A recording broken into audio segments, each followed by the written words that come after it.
Baguio ay isang natatanging tula na nagpapahiwatig ng damdamin ng isang Pilipino. Noong panahon na tayo ay sinakop ng mga dayuhan. Ito ay isang mensahe na ang mga Pilipino ay nagsumikap na makamit ang kalayaang tatamo ng ating bayan sa kasalukuyan. Magsisilbi itong inspirasyon sa bawat isang Pilipino upang muling mabuhay sa ating mga puso ang ating pag-ibig sa demokrasya at sa ating bansa. Atin pong tunghayan ang madamdaming pagbigkas ng unang pangkat ng musika sa unang taon ng Konserbatoryo ng Musika.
Tinatamad-tamad mo dyan!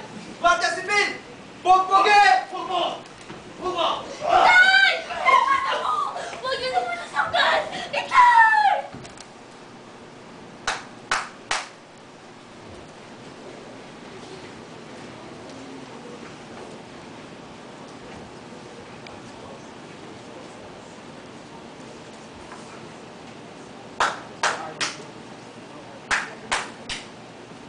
Republika